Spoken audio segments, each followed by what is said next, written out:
Hello नमस्कार साथियों, मैं कृष्ण कुमार आप सभी का दिल से स्वागत करता हूं और आप सभी का हमारे YouTube channel only important education 143 पर आप सबका स्वागत है।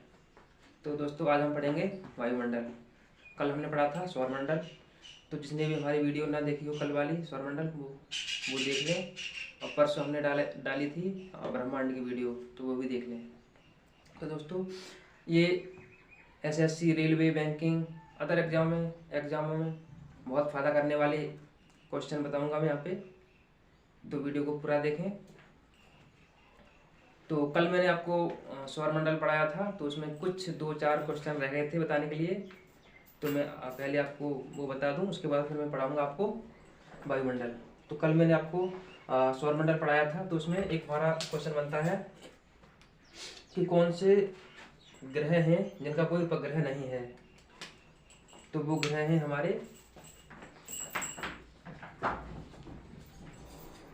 बुध और शुक्र। ये हमारे 2 ग्रह हैं जिनका कोई भी उपग्रह नहीं है। एक क्वेश्चन बनता है हमारा कि सूर्य के विपरीत चक्कर लगाने वाले ग्रह कौन से हैं। वो कौन से ग्रह हैं जो सूर्य के विपरीत चक्कर लगाते हैं। तो वो है हमारे शुक्र और अरुण। ये 2 ग्रह हैं हमारे जो सूर्य के विपरीत चक्कर लगाते हैं। ये पूरब से पश्चिम की तरफ चक्कर लगाते हैं और बाकी सब ग्रह पश्चिम से पूरब, पश्चिम से पूरब। तो ये हमारे 2 क्वेश्चन कल छूट गए थे जिनका कोई भी उपग्रह नहीं है। वो 2 ग्रह हैं बुध और शुक्र।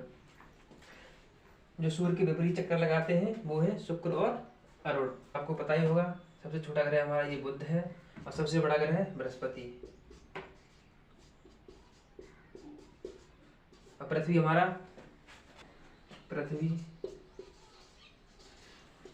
ये पांचवा सबसे बड़ा ग्रह है। और क्रम में देखा जाए तो तीसरे नंबर पर आता है। पहले पर हमारा आता है बुध, शुक्र, फिर पृथ्वी, मंगल, बृहस्पति, शनि, अरुण, वरुण। सबसे नजदीक है सूर्य के हमारे बुध और सबसे दूर है वरुण। तो ये कल हमारे कुछ ये क्वेश्चन रह गए थे, मैंने आपको बता दिए। अब मैं आपको पढ़ाऊंगा वायुमंडल। तो सभी से मेरी रिक्वेस्ट है दोस्तों, जिसने मेरी कल की वीडियो ना देखी हो सौरमंडल, वो जरूर देखें, तो आप इसको और अच्छे से समझ पाएंगे। तो मैं शुरू करता हूँ। वायुमंडल हमारा क्या है। तो वायुमंडल हमारा क्या है, तो वायुमंडल हमारा ये परिभाषा है इसकी: पृथ्वी के चारों ओर फैले हुए गैसीय आवरण को वायुमंडल कहा जाता है। पृथ्वी के चारों ओर फैले हुए गैसीय आवरण को वायुमंडल कहा जाता है। क्वेश्चन बनता है दोस्तों कि वायुमंडल क्या है। तो वायुमंडल क्या है, तो ये है हमारा विभिन्न गैसों का मिश्रण वायुमंडल है। विभिन्न गैसों का मिश्रण वायुमंडल है। तो अब मैं आपको पहले बताता हूँ क्षोभमंडल के बारे में। दोस्तों, इसकी ऊंचाई ध्रुवों पर, पृथ्वी सतह से इसकी ऊंचाई ध्रुवों पर 8 किलोमीटर है और विषुवत रेखा या इसे हम भूमध्य रेखा कहते हैं, यहाँ पर 18 किलोमीटर है। तो इसके मेन पॉइंट मैंने लिख दिए हैं। क्षोभमंडल क्वेश्चन में पूछा जाता है कि हमारा सबसे नीचे वाला मंडल कौन सा है, तो हमारा क्षोभमंडल है। जितनी भी मौसम संबंधी घटनाएं होती हैं, आंधी, तूफान, बारिश, ये सब इसी में होते हैं, क्षोभमंडल में। ये हमारा सबसे पृथ्वी के नजदीक का मंडल है। मौसम संबंधी जितनी भी घटनाएं होती हैं, आंधी, तूफान, बारिश, ओला, जो भी होता है, ये सब इसी में होती है, क्षोभमंडल में। और इसलिए हम इसको संवहन मंडल भी कहते हैं। ये याद रखना, ये पूछा जाता है कि क्षोभमंडल को क्या कहते हैं, तो इसको हम संवहन मंडल भी कहते हैं। और जैसे हम पृथ्वी से ऊपर की तरफ जाएंगे तो ऊपर बढ़ने के साथ साथ इसके तापमान में कमी आती है। ऊपर बढ़ने के साथ साथ इसके तापमान में कमी आती है और इसकी ऊंचाई गर्मियों में बढ़ जाती है और सर्दियों में इसकी ऊंचाई घट जाती है। तो ये भी पूछा जाता है कि गर्मियों में किस मंडल की ऊंचाई बढ़ जाती है और सर्दियों में घट जाती है। तो ये हमारे पॉइंट हैं, इनको आप अच्छे से देख लें। मैं आपको आगे बढ़ाता हूँ समताप मंडल। यहाँ लिखता हूँ समताप मंडल।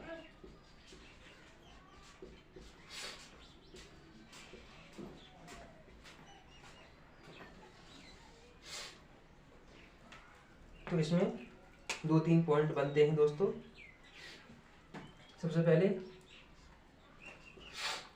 इसमें क्वेश्चन बनता है कि वायुयान कहाँ उड़ाए जाते हैं। तो वायुयान इसी में उड़ाए जाते हैं। वायुयान हमारे कहाँ उड़ते हैं? समताप मंडल में। दूसरा बनता है हमारा कौन से मंडल में मौसम संबंधी घटनाएं नहीं होती हैं। तो वो हमारा समताप मंडल है। इसमें मौसम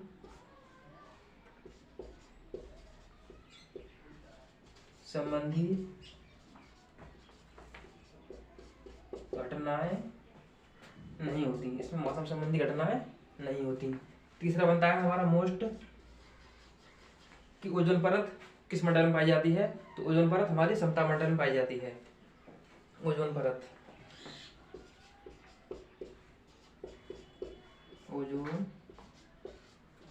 हमारी समताप मंडल में पाई जाती है। इसे हम ओजोन परत को हम पृथ्वी का रक्षा कवच भी कहते हैं।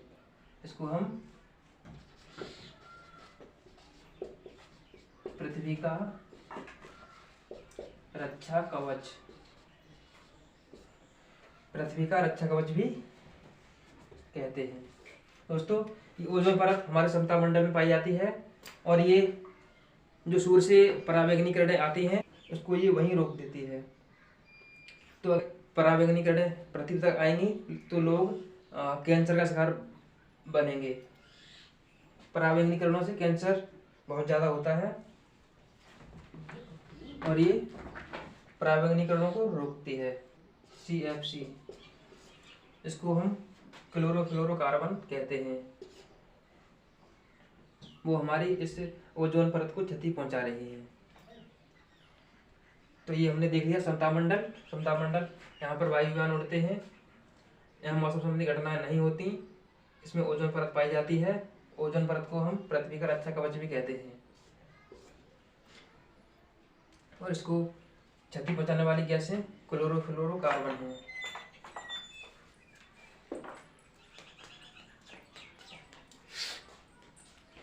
आगे हम पढ़ेंगे मध्यमंडल।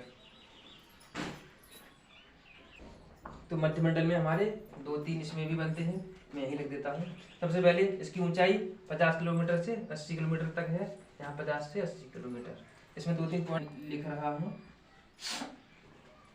सबसे पहले पूछा जाता है कि कौन से मंडल में टेम्परेचर सबसे कम पाया जाता है। तो सबसे कम टेम्परेचर मध्यमंडल में पाया जाता है। सबसे कम ताप यहाँ -100 डिग्री सेल्सियस ताप पाया जाता है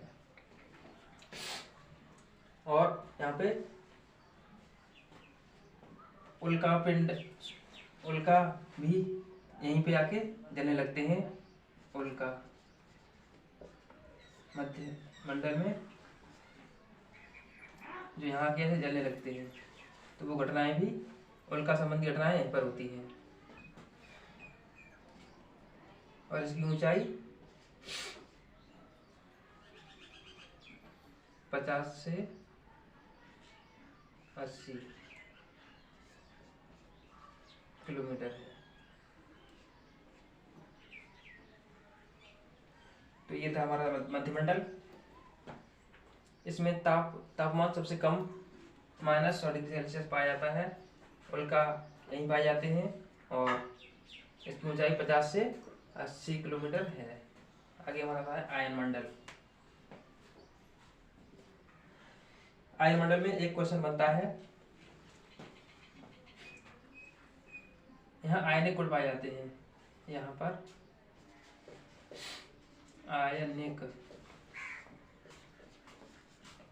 गुण, यहाँ पर आयनिक गुण पाए जाते हैं। जैसे कि पृथ्वी से तरंगें छोड़ी जाती हैं तो इनसे परावर्तित होकर यहाँ से तरंगें पृथ्वी से छोड़ी जाएंगी, तो यहाँ से परावर्तित होकर जमीन पर, धरती पर आ जाती हैं, पृथ्वी पर। तो क्वेश्चन बनता है कि कौन से मंडल से रेडियोधर्मी तरंगें परावर्तित होकर आ जाती हैं, तो आयन मंडल से। ठीक है, वहाँ लास्ट है हमारा बाह्य मंडल। इसकी ऊंचाई हमारी 600 किलोमीटर से, सॉरी 640 से ऊपर इसकी ऊंचाई है। ये बाह्य मंडल है। यहाँ हमारी सबसे हल्की गैसें पाई जाती हैं, जैसे हीलियम मैं लिख देता हूँ पूरी, जैसे कि हाइड्रोजन,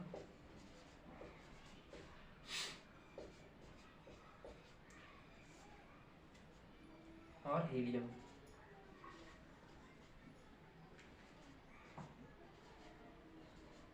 क्वेश्चन बनता है दोस्तों,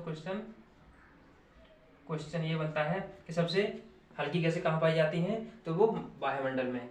हाइड्रोजन, जैसे हाइड्रोजन गैस, हीलियम गैस, तो ये सबसे हल्की गैसें हैं हमारी।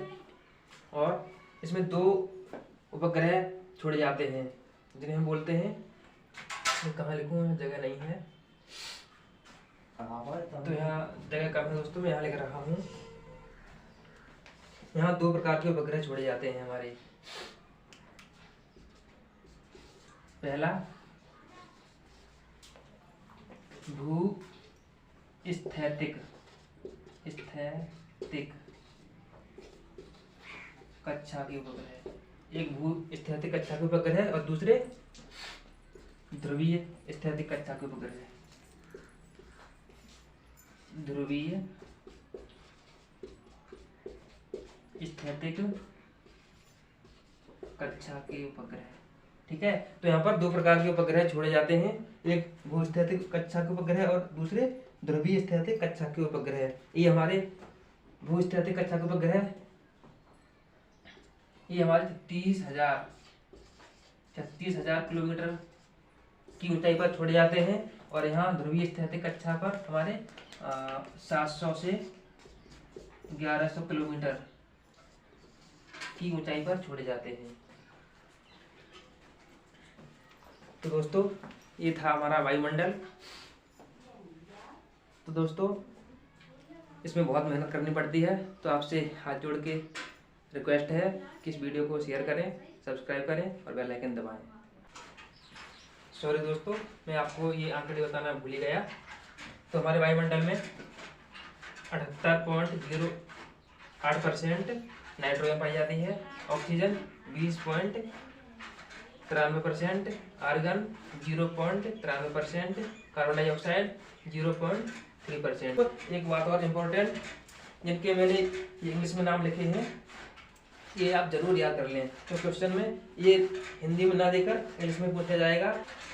यहाँ पर हमारा क्षोभमंडल ना देके इंग्लिश में भी दे सकता है, ट्रोपोस्फेयर। इसको हम ट्रोपोस्फेयर कहते हैं। सप्तामंडल को स्ट्रेटोस्फेयर, मध्य मंडल को मेसोस्फेयर, आयन मंडल को आयनोस्फेयर, बाह्य मंडल को एक्सोस्फेयर। दोस्तों ये 3 तो सिंपल है।